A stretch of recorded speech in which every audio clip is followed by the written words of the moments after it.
अस्सलाम वालेकुम नाज़रीन, प्रोग्राम ज़ेरे बहस में मां आहियां जी मेज़बान साइमा वाहब। नाज़रीन, अॼोके प्रोग्राम में गुफ्तगू कंदासीं मजमूई तौर ते सिंध में पीपल्स पार्टी जी हुकुमरानी ऐं उन जो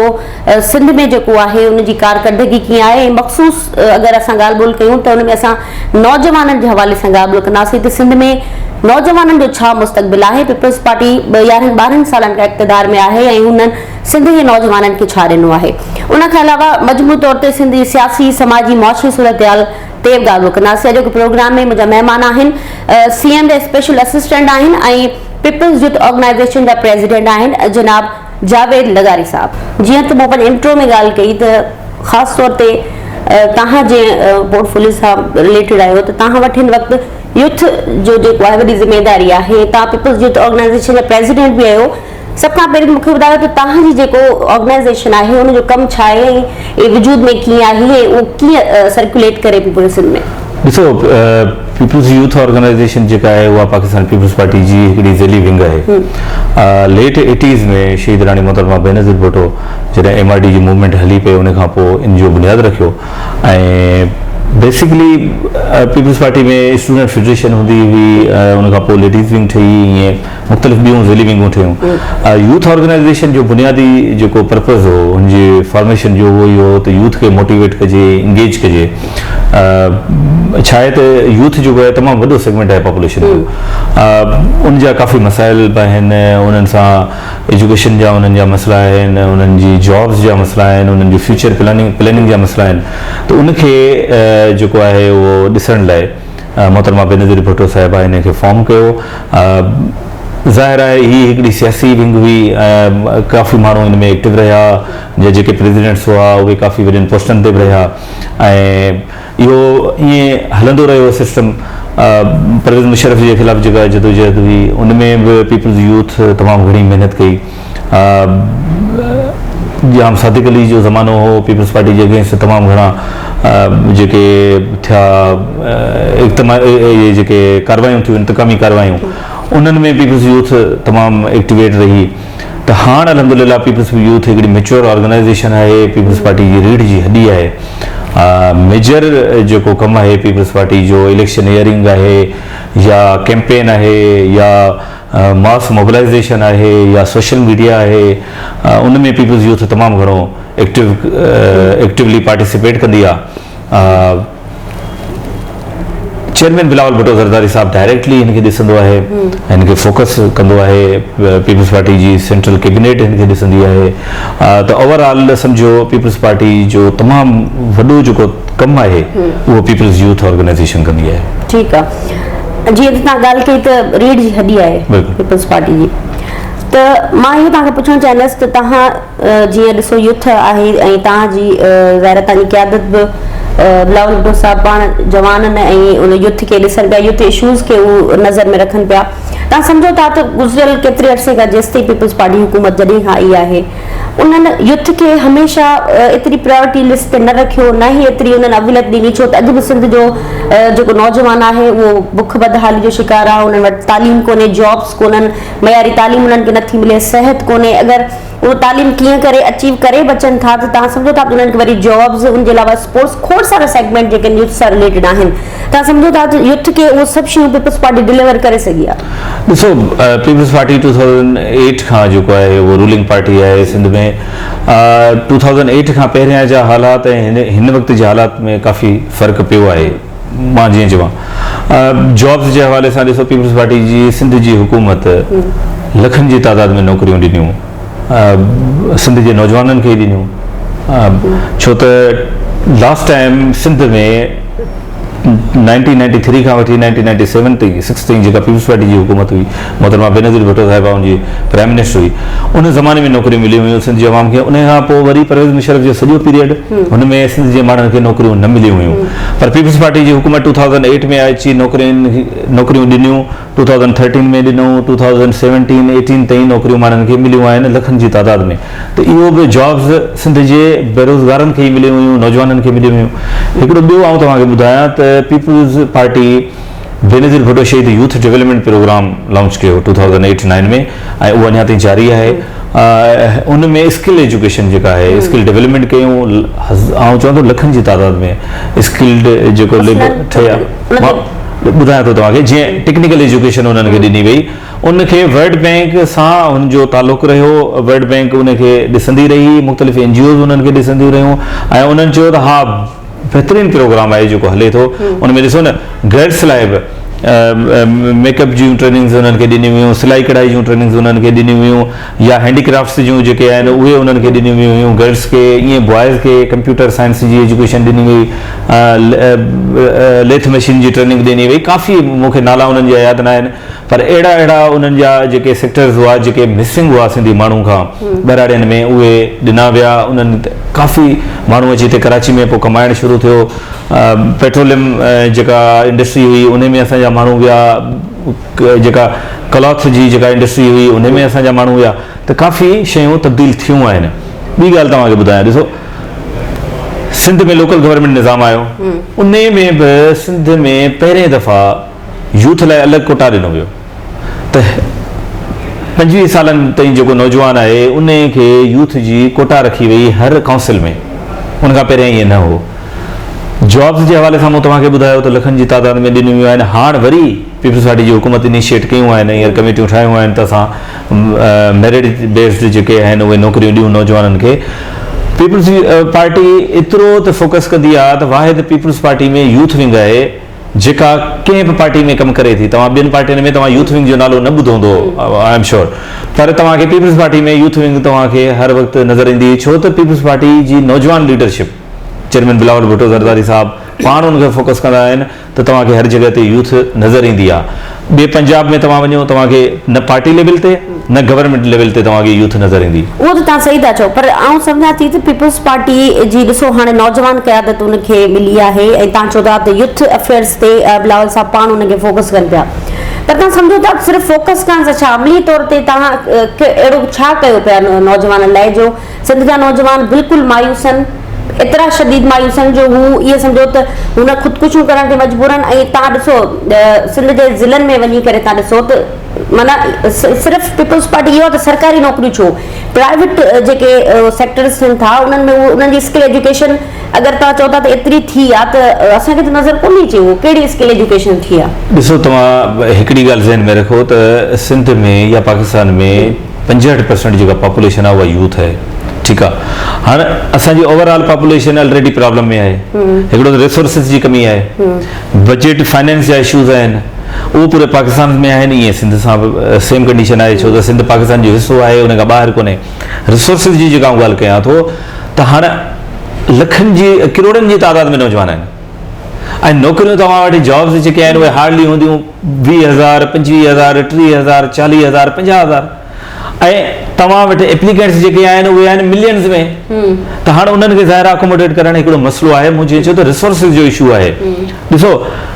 प्रायोरिटी छा आहे प्रायोरिटी आहे त नौजवाननि खे तालीम बहितर ॾिनी वञे हायर एजुकेशन बहितर ॾिनी वञे स्किल एजुकेशन बहितर ॾिनी वञे नौकरियूं ॾिनियूं वञनि उन्हनि खे असां लास्ट पंहिंजे टेन्योर्स में हिन 10-12 सालनि में सिंध में हर डिविज़नल हेडक्वार्टर में कई डिस्ट्रिक्ट्स में असां यूनिवर्सिटीज़ ॾिनियूं आहिनि पीपल्स पार्टी जी हुकूमत हिन खां पहिरियां हूंदो हुओ Shah Latif university Sindh university Karachi university इन्हनि में छोकिरा पढ़ंदा हुआ ॿियनि खे ख़बर ई न हूंदी त बाबा ॿियनि यूनिवर्सिटियुनि में माण्हू अफोर्ड ई न कंदा हुआ वेंदा ई न हुआ हाणे तव्हांखे सखर में लाड़काणे में खैरपुर में काफ़ी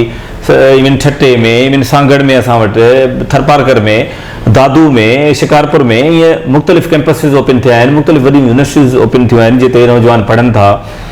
त रुझान हाणे वधियो आहे प्राइवेट सेक्टर जो रुझान वधियो आहे ओवरऑल अवेयरनेस जो बि इशू आहे असां वटि जेको क्रिएट कजे असां कोशिशि कयूं था इन में सोशल मीडिया जी ज़िमेदारी आहे प्रिंट मीडिया जी हिन में ज़िमेदारी आहे त माण्हुनि खे अवेयर कनि त बाबा लाज़मी न आहे त असां को गवर्नमेंट सेक्टर में नौकरी वठूं असां प्राइवेट सेक्टर में मुंहिंजे ख़्याल में प्राइवेट सेक्टर में त अञा वधीक अपॉर्चुनिटीज़ आहिनि वधीक पैकेजिस आहिनि एज़ कंपेयर टू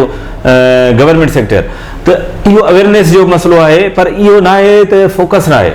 फोकस ज़रूरु आहे सिंध गवर्नमेंट जो पीपल्स पार्टी जी लीडरशिप जो पीपल्स पार्टी जी हुकूमत जो नौजवाननि ॾे फोकस ज़रूरु आहे पर छो त मसइला तमामु घणा आहिनि मूं जीअं चयो त नौकरियूं तमामु घटि आहिनि ऐं तादाद वधीक आहे त उन्हनि खे अकोमोडेट कीअं कजे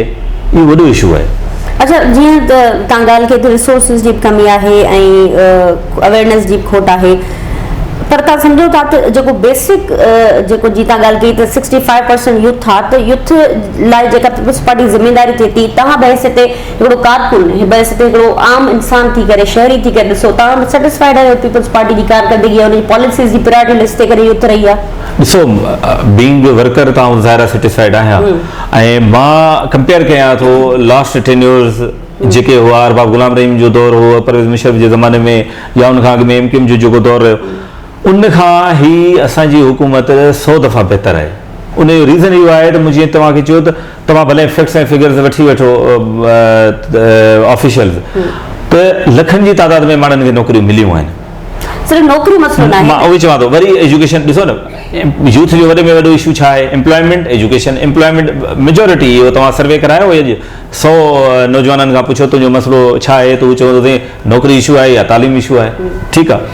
त इहे मेजर इशूज़ खे पीपल्स पार्टी टेकल कयो आहे काफ़ी हद ताईं ऐं सॉल्व करण जी कोशिशि में आहे हिन खां अॻु में केर बि सीरियस न वठंदो हिन मैटर खे ॾिसो मूं चयो त यूनिवर्सिटी एजुकेशन प्रायोरिटी असांजी बिल्कुलु एजुकेशन प्रायोरिटी में आहे तव्हां 2008 खां अॻु में सिंध जी एजुकेशन ॾिसो हाणे एजुकेशन ॾिसो तव्हांखे ज़मीन ऐं आसमान जो फ़र्क़ु मिलंदो ईअं ई जॉब्स जे हवाले सां अनएम्प्लॉयमेंट रेशो 2008 खां पहिरियां ॾिसो वरी हींअर तव्हां एम्प्लॉयमेंट रेशो ॾिसो त काफ़ी बहितरी आई आहे पर मां नथो चवां त हाणे बहितरी जी गुंजाइश कोन्हे गुंजाइश मौजूदु आहे पर ज़ाहिर आहे रिसोर्सिस जो बि इशूज़ आहिनि छो त फेडरल गवर्नमेंट जेका आहे उहा सिंध खे 1.5 सालनि खां पैसा न पई ॾिए फंडिंग नथी थिए त फंडिंग तव्हांखे एम्प्लॉयमेंट करण लाइ फंडिंग खपे त बाबा तव्हां 20,000 माण्हू हायर कयो था एम्प्लॉय कयो था त उन्हनि खे सैलरी किथां मिलंदी छो त ऑलरेडी असां वटि कई अहिड़ा डिपार्टमेंट आहिनि जेके बैंकरप्ट आहिनि या उन्हनि में फाइनेंशियल इशूज़ आहिनि उन्हनि खे असां किथां उन्हनि जी एडजस्टमेंट कयूं त ज़ाहिर आहे असां नई एम्प्लॉयमेंट कयूं त उन लाइ पैसा खपनि पैसा फेडरल गवर्नमेंट असांखे पंहिंजूं जेको ड्यू शेयर आहे उन खां 25% घटि थी ॾिए त असां मिनिमम रिसोर्सिस में नौकरियूं इनशाला ॾियण जी कोशिशि में कयूं पिया ऐं अलाह कंदो ॾेई वेंदा। अच्छा ॿियो इहो सवाल कंदसि त जीअं त वफ़ाक़ जी तव्हां ॻाल्हि कई वफ़ाक़ पंहिंजी ठीकु आहे तव्हांजो हिकिड़ो टेन्यूअर पूरो वफ़ाक़ तव्हां रहिया आहियो उन में बि उनजी पॉलिसीज़ ते चलो कोन था फ़िलहालु ॻाल्हायूं पर तव्हां सम्झो था त हिन वक़्तु जॾहिं सिंध जो वफ़ाक़ जो पाण में इहो जेको कॉन्फ्लिक्ट हले पियो खोड़ मामलनि ते हले पियो रिसेंटली अटे जो बहिरान हले पियो सिंध में ऐं खोड़ गुरबत बदहाली ऐं खोड़ सारा इशूज़ आहिनि सिंध जो को बि हिकिड़ो अहिड़ो ज़िलो जेको तव्हां सम्झो था मिसाली थी वियो हुजे असांखे कोन थो नज़र अचे हाणे जीअं ॾिसो लोकल गवर्नमेंट बचे बि मकानी चूंडुनि में बि हाणे तव्हां वञण वारा पीपल्स पार्टी कहिड़ो नारो खणी वेंदा आवाम ॾे ॾिसो बहितरी जी ॻाल्हि कई त कहिड़ो ज़िलो मां वरी चवंदुसि त कंपेयर कबो आहे कंहिं बि शइ खे तव्हां जॾहिं जज कंदो त उनखे कंपेयर कंदो त सिंध में हर ज़िले में डेवलपमेंट थी आहे मां चवां थो हर ज़िले जो मक़सदु तव्हां सिंध में कंहिं बि ज़िले जो नालो खणो उते इंफ्रास्ट्रक्चर बहितर थियो आहे 2008 खां पहिरियां इंफ्रास्ट्रक्चर छा हो उन खां पोइ असां वटि ॿ महा जेको आहिनि ॿोॾूं आयूं मेगा फ्लड्स हुआ उन्हनि में सिंध सॼो वाइप आउट थी वियो रोड रस्ता तबाह थी विया कई ज़िला माण्हू किरोड़नि जी तादाद में माण्हुनि जेको आहे उहो लॾ पलाण कई त उन खां पोइ बि पीपल्स पार्टी जी हुकूमत उन्हनि रोडनि उन्हनि जेके डिस्ट्रिक्ट्स हुआ उन्हनि में रोड इंफ्रास्ट्रक्चर बहितर कयो हेल्थ जा इंफ्रास्ट्रक्चर बहितर कयो तालीम जो इंफ्रास्ट्रक्चर बहितर कयो NICVD जहिड़ो आलिशान इदारो तव्हांखे पूरे सिंध में हर ज़िले में तव्हांखे मिलंदो उन खां पहिरियां छा हूंदो त माण्हू वीचारा बहिराड़ियुनि मां निकिरी करे कराची ईंदा हुआ हिते बि हालत बुरी हूंदी हाणे तव्हांखे सखर में हैदराबाद में टंडो मोहम्मद खान में नवाबशाह में लाड़काणे में बहितरीनु हिकिड़ो NICVD जो इदारो मिलियो आहे ईअं कई इदारा तव्हांखे मिलिया आहिनि सिंध काफ़ी बहितर थी आहे अॻे ईअं हूंदो त असां वेंदा हुआसीं पंजाब में रोड रस्ता बहितर आहिनि सिंध में कोन आहिनि पर हाणे अलहमदुलिल्लाह असां सॼो सिंध ट्रेवल कयूं था तमामु कंदा हूंदो तव्हां कंहिं बि ज़िले खां कंहिं ज़िले ताईं वेंदा हूंदो राति जो ॾींहं जो त तव्हांखे बहितरीनु रोड रस्ता मिलंदा हूंदा अञा बि ठहनि पिया रोड रस्ता त ईअं काफ़ी बहितरी आई आहे पोइ हाणे आउं ईअं नथो चवां त ही को जेको आहे उहो आइडियल पोज़ीशन आहे पर मूं जीअं चयो त रिसोर्सिस जो इशूज़ आहिनि तव्हांजी स्कीम लॉन्च थिए थी उहा 3 सालनि जी स्कीम हूंदी आहे उहा फंडिंग नथी थिए त उहा स्कीम वरी एबेंडन थी वेंदी आहे त बेसिक इशू रिसोर्सिस जो आहे ही लोकल गवर्नमेंट इलेक्शन थियण वञे पई त हुन में तव्हां वटि छा आहे त अवाम ॾे कीअं वेंदो तव्हां सम्झो था त तव्हांजी अवाम उहो भरपूर मोट ॾिए पई ॾिसो पीपल्स पार्टी खे हमेशह आवाम भरपूर मोट ॾिनी आहे उन जी बुनियादी वजह इहा आहे त पीपल्स पार्टी डिलीवर करे थी पीपल्स पार्टी माण्हुनि वटि मौजूदु आहे उन्हनि जे ॾुख में उन्हनि जे ग़म में उन्हनि जी ख़ुशियुनि में आवाम सां गॾु पीपल्स पार्टी कनेक्टेड आहे आवाम खां अलॻि त आहे कोन त असांखे वञण जी ज़रूरत ई न आहे असां ऑलरेडी आवाम में आहियूं असां जॾहिं आहियूं त आवाम लाइ बहितर चॉइस असांजी इहा ई आहे ऐं मूंखे यकीन आहे त पीपल्स पार्टी खे आवाम हमेशह जीअं वोट कंदो पीपल्स पार्टी में आवाम जेको आहे उहो पीपल्स पार्टी ॾे मुतवजा आहे आवाम पीपल्स पार्टी खां डिस्कनेक्ट थियो ई कोन्हे माण्हुनि कोशिशूं कयूं आहिनि काफ़ी जेको आहे असरअंदाज़ जेके धोरियूं आहिनि कुवतूं आहिनि उन्हनि कोशिशूं कयूं आहिनि त आवाम खे डिस्कनेक्ट कयो वञे पर आवाम डिस्कनेक्ट न थींदो मकानी चूंडनि में तव्हां सम्झो था त तव्हांखे अलावा या तव्हां खे लॻे थो त को तव्हांजे मध्य मुक़ाबले कहिड़ी पार्टी आहे जेको तव्हांखे टफ टाइम ॾिए ॾिसो ज़ाहिर आहे मुखालफ़त थींदी आहे मकानी चूंडूं जेके आहिनि उहे थींदियूं आहिनि लोकल लेवल ते उहे थींदियूं आहिनि तालुका में यूसी में देहन में वार्ड में उहे थींदियूं आहिनि त ज़ाहिर आहे हिन जा पंहिंजा डायनेमिक्स आहिनि हिन में पीपल्स पार्टी कोशिशि कंदी त बहितर कैंडिडेट आणियूं हर लेवल ते डिस्ट्रिक्ट में म्यूनिसिपल्स में वार्ड में यूसी लेवल ताईं त ज़ाहिर आहे मुखालफ़त हूंदी आहे पर असांखे एस को एॾो वॾो इशू न थी थो मकानी चूंडनि में असांजे अलहमदुलिल्लाह जनरल इलेक्शन 2018 बि विन कयूं आहिनि 2013 बि विन कयूं आहिनि 2008 बि विन कयूं आहिनि असां लोकल गवर्नमेंट जेका साबिक़ हुई टेन्योर उहो बि असां अलहमदुलिल्लाह मेजॉरिटी सां विन कयो आहे त इनशाला हीअ इलेक्शन बि असां अलहमदुलिल्लाह खटे वेंदासूं वॾे मार्जिन सां अच्छा हिन वक़्तु सिंध में जो इशू हले पियो त नई पार्टी अचे पई 15 फेब्रुवरी ते उन्हनि जी मीटिंग बि आहे ऐं लोकल बॉडीज़ में बि जेका सियासत पंहिंजी स्टार्ट कनि पिया त नई पार्टी जेका ठहे पई उन जा ग्राउंड्स छा आहिनि उन जा उहो कीअं मोबिलाइज़ कजे पंहिंजे पाण खे तव्हां सम्झो था त सिंध में तव्हांजो को ॿियो को अल्टरनेट को तव्हां सम्झो था अगरि तव्हांजे हूंदे ॿियो को अल्टरनेट तव्हांखे नज़र अचे थो सिंध में थी सघे थो ॾिसो नयूं पार्टियूं ठहणु घुरिजनि इन में को हू न आहे का ग़लति ॻाल्हि न आहे पार्टी सियासत हर माण्हू जो हक़ आहे उहे भले कनि ऐं हिकिड़ो नई पार्टी न्यू एंट्री हूंदी भले अचनि पर मूं चयो त असांखे एस जेको थ्रेट आहे कोन असां फील कोन था कयूं ऑल्टरनेट आवाम तॾहिं ॾिसंदो आहे जॾहिं परफॉर्मेंस में मसइलो हुजे जॾहिं डिलीवरी में इशूज़ हुजनि या आवाम सम्झंदी हुजे त हीअ माण्हू हाणे असांखां डिस्कनेक्ट थी चुका आहिनि ही पॉलिटिक्स में रिलेवेंट न रहिया आहिनि त पोइ आवाम पंहिंजे ऑल्टरनेट ॾिसंदी आहे पीपल्स पार्टी जे अगेंस्ट में हमेशह वॾा इतिहाद थिया वॾा माण्हू आया हिते पर तव्हां ॾिठो त उन्हनि खे हमेशह पीपल्स पार्टी उन्हनि खे वाइप आउट कयो आहे त इनशाला जेके बि नयूं पार्टियूं थियनि वेलकम उन्हनि खे हक़ आहे जमहूरी हू भले असांजे मदे मुक़ाबिले अचनि पर मूंखे इहो यकीन आहे त आवाम वरी बि पीपल्स पार्टी खे वोट कंदी ऐं जमहूरियत जो हुस्न आहे मुखालफ़त भले कनि ओपन ग्राउंड आहे जेके अचनि वेलकम अच्छा सिंध जो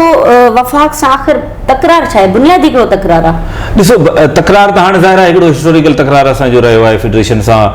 त असांजो रिसोर्सिस असांजा आहिनि ऐं हू यूटिलाइज़ कनि था हिकिड़ो जेन्युइन असांजो इशू आहे असांजो काज़ आहे उनमें काफ़ी मसइला आहिनि त हिकिड़ो वाटर इशू आहे त असां चऊं था त बाबा पाणी जो असांखे ड्यू शेयर न मिलंदो आहे इहो असांजी सिंध गवर्नमेंट हमेशह इन ते इख़्तिलाफ़ रखियो आहे ॿियो त असांजो जेको पैसो आहे मां फुली सिंधी में ॿुधायां त बाबा असांखे पैसा जेके असां जनरेट कयूं था जेके असांजा टैक्स कलेक्शन थिए थी उन जो वॾे में वॾो शेयर वफ़ाक़ खणंदो आहे जेको उहो वरी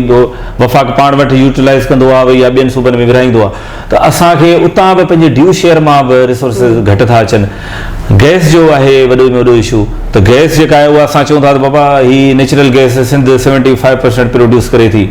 त उन जो असांखे शेयर तमामु घटि थो मिले असांजे ॿहिराड़ियुनि में हींअर इहा कंडीशन आहे त फेडरल गवर्नमेंट असांजे ॿहिराड़ियुनि जी गैस बंदि करे छॾी आहे ऐं शहरनि में वरी उनजो प्रेशर घटि करे छॾियो आहे असांखे न्यू कनेक्शन नथा मिलनि छो नथा मिलनि बाबा असांजी प्रोडक्शन आहे त इहा असांखे मिले त इहे इशूज़ आहिनि जेके असां चाहियूं था त CCI में काउंसिल ऑफ कॉमन इंट्रस्ट में प्राइम मिनिस्टर सां CM सिंध हमेशह इहो इशू रेज़ कंदो आहे पर उहे हमेशह गोयूं करे भॼी वेंदा आहिनि ॿियो इशू आहे असांजो पोर्ट जो त पोर्ट में जेका असांजी कलेक्शन आहे उहा बि असांखे नथी मिले थरकोल अलहमदुलिल्लाह उन ज़माने में असां विड़ी सिड़ी करे असां वठी वियासीं उनजो काफ़ी शेयर त इहे काफ़ी अहिड़ियूं शयूं आहिनि जेके फेडरेशन ऐं सिंध में हमेशह तज़ाद रहियो आहे ऐं इन में हमेशह फेडरेशन खे खपे त हू नंढनि सूबनि खे पाण सां गॾु हलाए छो त पाकिस्तान हिकु फेडरेशन आहे फेडरेशन हमेशा अपर हैंड ते हूंदी आहे, उहा नंढनि सूबनि खे गॾु खणी हलाईंदी आहे। पर हिते अनफॉर्चुनेटली जॾहिं पीपल्स पार्टी जी हुकूमत रही आहे त उन हलायो आहे पाण सां गॾु सूबनि खे। पर ॿियूं हुकूमतूं ईंदियूं आहिनि, उहे डिक्टेटोरियल माइंड हूंदियूं आहिनि, उहे अथॉरिटेरियन सिस्टम हूंदो आहे उन्हनि जो, उहे पोइ सूबनि खे गॾु खणी न हलंदियूं आहिनि। त इंतिहाई हिन टाइम त कंडीशन इहा आहे त सिंध ऐं फेडरेशन डेंजर ज़ोन में हलिया विया आहिनि। हाणे IG जो जेको मसइलो आहे त IG जेको आहे उहो सिंध जी अथॉरिटी आहे, उहो सिंध जो अख़्तियार आहे, CM जो चीफ एग्जीक्यूटिव आहे, CM उन जो अख़्तियार आहे त उहो कंहिंखे रखे थो। ऐं पर हाणे इंटरवेंशन आहे फेडरल गवर्नमेंट जी, बार इंटरवेंशन आहे, बार वज़ीर आज़म आया बि हुआ, CM सां उन्हनि जी ख़ुशगवार माहौल में मीटिंग बि थी, उन्हनि हिकिड़े नाले ते इतफ़ाक़ बि कयो मुश्ताक महर जे नाले ते। पोइ वधी करे वरी उन बयान खां फिरी वञनि त मतिलबु छा मामिलो छा आहे? IG जे मामले ते तव्हांजो हमेशह तकरार छो रहियो आहे वफ़ाक़? ॾिसो, मां इहो ई चवां थो त फेडरल गवर्नमेंट वायसराय तहत हलाए थी सिंध खे। ॿियनि सूबनि में इहो मामिलो ॿियनि में आहे, 5-6 उन्हनि IG चेंज कया आहिनि, पंजाब में, KP में IG चेंज कया अथनि, पर कोई इशू कोन्हे। हिते बार इहो इशू लॻो पियो आहे। जॾहिं रेंजर्स जे मुद्दे में वाद हूंदी आहे उन ते बि सिंध हुकूमत जो कॉन्फ्लिक्ट थी वेंदो आहे। आख़िर इन जी रीज़न छा आहे? मां बुनियादी सवाल पुछण थी चाहियां। ॾिसो, मां इहो ई चयो त सिंध खे हू वायसराय तहत हलाइण था चाहिनि, त हाणे उहो बार स्टैंड छो नथा वठो? असां स्टैंड वरितो आहे साईं, असां वरितो आहे। CM साहब 10 दफ़ा लेटर लिखियो आहे, CM साहब सिंध में असेंबली में स्पीचिस कयूं आहिनि बार। अच्छा, हिन IG सां कहिड़ो इशू आहे तव्हांजो? हिन IG सां असां सेम इहो ई चऊं था त हिन IG पॉलिटिकल स्टेटमेंट्स ॾिनियूं आहिनि। हिन IG छा कयो आहे? कुझु SPs हथ ठोकिया, उहे पंहिंजा ठाहे अॻिते कया आहिनि। अच्छा, त हाणे हिकिड़ो IG थी करे, IG या पुलिस SP रैंक ते थी करे उहो बीह करे चवे त साईं जेको आहे फलाणो MPA ग़लति आहे, फलाणो मिनिस्टर ग़लति आहे, चार्जशीट बयानु करे, इहे त पॉलिटिकल एंगेजमेंट्स आहिनि, इहे हिननि खे न करणु घुरिजनि। हीअ त हिननि जो अख़्तियार ई कोन्हे त उहो पॉलिटिकल का लैंग्वेज यूज़ कनि। त IG साहब सियासी तकरीरूं थो करे, हुनजो कहिड़ो अख़्तियार आहे? अच्छा, उहो त हिन IG सां पोयां बि जेके बि IG रहिया आहिनि उन्हनि सां बि सिंध जो हमेशह को न को उन्हनि सां तकरार रहियो आहे। तव्हां सम्झो था त IG जो जेको उहिदो आहे सिंध में, उनखे ऑपरेट उहो मतिलबु उहो फेडरल हू करण था चाहिनि ऐं हू इनखे एक्सप्लॉइट था कनि, छो त हुननि जा हिते इंट्रस्ट आहिनि सिंध में। हू चाहिनि था त सिंध गवर्नमेंट खे फ्रीली कमु करणु न ॾिनो वञे, त हू हमेशह इंटरवीन कंदा आहिनि, हू बार हुते इंक्लूड कंदा आहिनि शयुनि खे जेके न करणु घुरिजनि। हुननि साबिक़ IG सां बि ईअं कयो, हींअर बि ईअं। पाण छो था चेंज कनि? पंजाब में हर 8 ॾींहं IG चेंज कनि था, एतिरा क्लार्क नथा चेंज कनि जेतिरा IG था चेंज कनि। KP में कंदा, उते कोई इशू कोन्हे। असांजी मर्ज़ी आहे बाबा, असांखे जेको ऑफिसर वणंदो असां उहो रखंदासीं, जेको हले, जेको पब्लिक सां हले, जेको तव्हांखे ख़बर आहे हींअर बदमनी जी छा पोज़ीशन आहे पूरे सिंध में, छो वधियूं आहिनि? असां नथा पुछी सघूं। असां आवाम जा वॾे में वॾा स्टेक होल्डर आहियूं, छो त आवाम असांखे वोट ॾिनो आहे। IG खे त आवाम वोट न कयो आहे, न कंहिं SP खे कयो आहे, त हू त ईंदा ऐं वेंदा। पर असां त ज़ाहिर आहे आवाम में रहण वारा आहियूं, त असांखे आवाम जो एॾो प्रेशर आहे। ठीकु आहे। अच्छा, आख़िरी सवाल इहो तव्हांखे पुछंदसि त पीपल्स पार्टी डिलीवर कयो आहे ऐं इलेक्शन्स में तव्हां खटिया आहियो, गुज़िरे 12 सालनि खां तव्हांजी हुकूमत भले पई, त ख़ासि तौर ते तव्हां सम्झो था त सिंध हुकूमत जा जेके बि उन जा कमियूं कोताहियूं रहियूं आहिनि, उन में हाणे जेका तव्हांजी नौजवान क़यादत आहे उन जी पॉलिसी में को चेंज ॾिसो पिया, ऐं सिंध जो ईंदड़ जेको मुस्तक़बिल आहे तव्हांखे कीअं थो नज़र अचे? ॾिसो, सिंध जो मुस्तक़बिल इंशाअल्लाह रोशन आहे ऐं असांखे नज़र बि अचे थो, छो त पीपल्स पार्टी जो फोकस आहे सिंध, पीपल्स पार्टी जी हुकूमत जो फोकस आहे डेवलपमेंट, ऐं उहा थिए पई। पीपल्स पार्टी जी लीडरशिप जो फोकस आहे त डेवलपमेंट थिए सिंध में, नौजवाननि खे अॻिते आंदो वञे। पीपल्स पार्टी हमेशह नौजवाननि खे अॻिते आंदो आहे। त ओवरऑल इंशाअल्लाह तव्हां ॾिसंदो त सिंध जो फ्यूचर बहितर हथनि में आहे। ईअं न आहे त उहे माण्हू एक्सप्लॉइट कनि, सिंध जे रिसोर्सिस खे एक्सप्लॉइट कनि। असां सभु सिंध जा वारिस आहियूं, असांखे हीअ असांजी धरती आहे, असां वटि ॿियो को ऑप्शन ई न आहे एक्सेप्ट सिंध। त असां इन में ई इंशाअल्लाह तव्हां ॾिसंदो त बहितरी आणींदासीं। सिंध हुकूमत इन ते प्रायोरिटी रखे थी। चेयरमैन बिलावल भुट्टो ज़रदारी साहब, चीफ मिनिस्टर मुराद अली शाह साहब जो सॼो फोकस सिंध आहे अल्हम्दुलिल्लाह, ऐं परफॉर्म बि कयूं पिया, ऐं आवाम बार असांखे जेको इलेक्ट करे थी उन जी बुनियादी वजह बि आहे। त इंशाअल्लाह बहितरी जी उमेद आहे। वॾी महिरबानी तव्हांजी। नाज़रीन, जावेद लेगारी साहब जी ॻाल्हि ॿोल मां ॿुधी ऐं ज़ेर बहस में अॼोके प्रोग्राम जे हवाले सां फीडबैक जो इंतज़ारु रहंदो। पंहिंजे मेज़बान साइमा वाहब खे ॾींदा इजाज़त। सदाईं गॾु।